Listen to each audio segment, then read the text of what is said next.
Hello, good morning everyone. Thank you for coming to this my presentation. Introduce myself. My name is Ristiani Manuela Rohi. I am from Level 1 Nurse Profession Program, Class B. Okay, in this presentation, we will discuss biology as segment genetic. First, I will explain about the basic of Mendel's law. We must have heard what the Mendel law, who argues about the inheritance of trait or heredity, so that he is considered the father of genetics. Law of Mendel or free segregation, and law of Mendel 2 or free association. In the law of Mendel 1 or free segregation, genus in owls undergo separation or segregation at the time of gamete formation. Alleles are pairs of genes that are located on the same chromosome in homologous chromosome. The legal event of one Mendel can be seen when monohybrid crossed between two individuals with different traits. In the law of Mendel 2 or free association, genes undergo free combining at the time of forming a new individual. The law of Mendel 2 can be seen in a dihybrid cross or a cross between two individuals with two different characteristics. Nah, kalian pasti pernah dengar apa itu hukum Mendel. Hukum Mendel dicetuskan oleh Gregor Johann Mendel. Ia mengungkapkan tentang pewarisan sifat atau hereditas, sehingga ia dianggap sebagai bapak genetika. Hukum Mendel dibagi menjadi dua, yaitu hukum Mendel 1 atau segregasi bebas dan hukum Mendel 2 atau asortasi bebas. Pada hukum Mendel 1 atau segregasi bebas, gen dalam alel mengalami pemisahan atau segregasi pada saat pembentukan gamet. Alel adalah pasangan gen yang terletak di krokus yang sama dalam kromosom homolog. Peristiwa hukum Mendel 1 dapat dilihat pada persilangan monohibrid atau persilangan antara dua individu dengan satu sifat beda. Yang kedua pada hukum Mendel 2 atau asortasi berbeda. Gen mengalami penggabungan secara bebas pada saat pembentukan individu baru. Peristiwa hukum Mendel 2 dapat dilihat pada persilangan dihibrid atau persilangan antar dua individu dengan dua sifat beda. Next, I will explain about the background of genetic. Genetic is a branch of biology that specializes in the study of how the process of inheriting traits from parents to offspring. Genetic is derived from the many gene, meaning fragmentation of DNA, chaired that have changed distance or lengths in the chain. In all organisms, including humans, there is a close relationship between offspring and their mother. This relationship is seen in the traits that are passed on from the parent or parent to their children. Oke, berikut saya akan membahas tentang latar belakang genetika. Genetika sendiri adalah cabang ilmu biologi yang khusus mempelajari tentang bagaimana proses pewarisan sifat dari induk kepada keturunannya. Misalnya dari orang tua kepada anak-anaknya. Ada sifat-sifat yang sama. Genetika berasal dari kata gen yang berarti fragmentasi dari rantai DNA yang memiliki jarak-jarak atau panjang tertentu pada rantai tersebut. Pada semua organisme termasuk manusia, ada hubungan yang erat antara keturunan dan induknya. Hubungan ini tampak dalam sifat-sifat yang diturunkan. Nah, seperti yang tadi saya bilang, hubungan-hubungan atau sifat-sifat yang diturunkan dari orang tua atau induk kepada anak-anaknya atau keturunannya. Next, I will explain about the theory genetic. Theory or inheritance, which is already under an inherited from breed.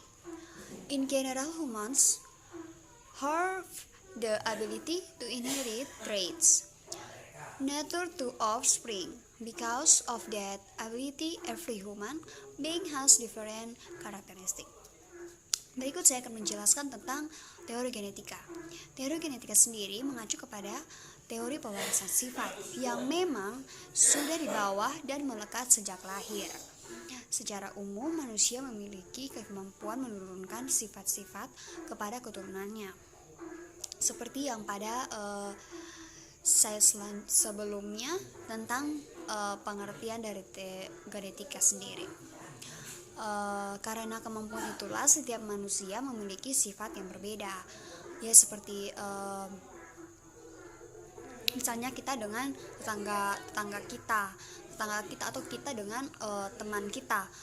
Kita dari induk yang berbeda, kita dari orang tua yang berbeda, kita tidak mungkin memiliki sifat-sifat yang sama atau mungkin sifat-sifat kita berbeda. Dog or genus, Southern Indian people tend to have two-tailed Indian children. Beberapa ciri diwariskan melalui gen kita, sehingga orang yang tinggi dan kurus cenderung memiliki anak yang tinggi dan kurus. Seperti kita lihat bahwa ada orang tua yang orang tuanya tinggi, pasti sifat-sifat itu muncul kepada anak-anaknya. Next, I will explain about the modification of Hukumendel. And the fits, the dominant gene does not completely match the influence of its recessive allele, so that intermediate traits appear. Hence, heterozygous individuals have a different phenotype from the dominant homozygous individual phenotype. And two, like semi-domination,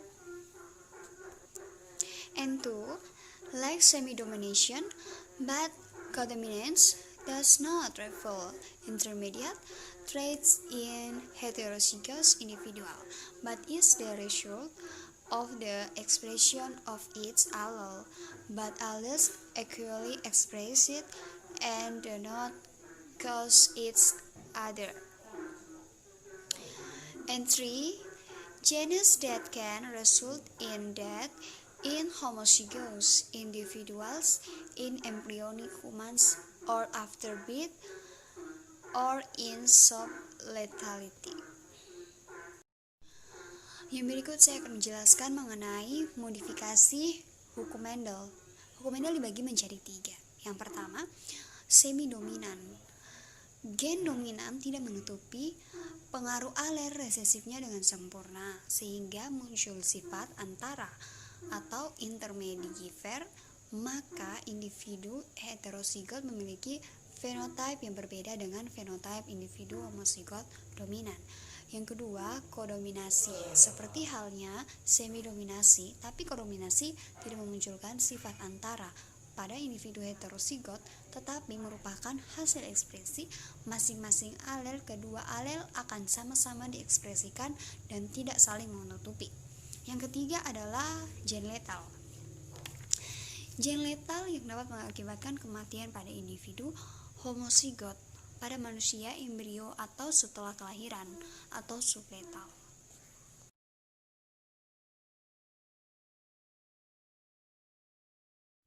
Next, I will explain about the gene interaction.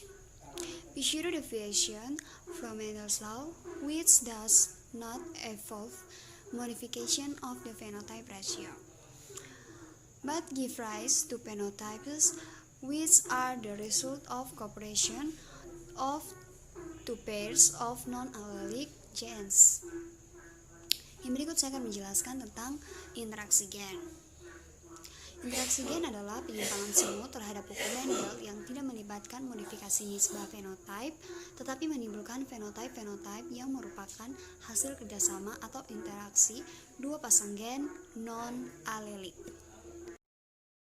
Next, I will explain about the impairment of autosomal traits. Heredity is determined by the genes in the autosome character. 1. Dominant and recessive in men and women. Sifat keturunan ditentukan oleh gen pada autosom yang bersifat dominan dan resesif, seperti pada laki-laki dan pada perempuan. And the next, I will explain about the sex change dominant and recessive.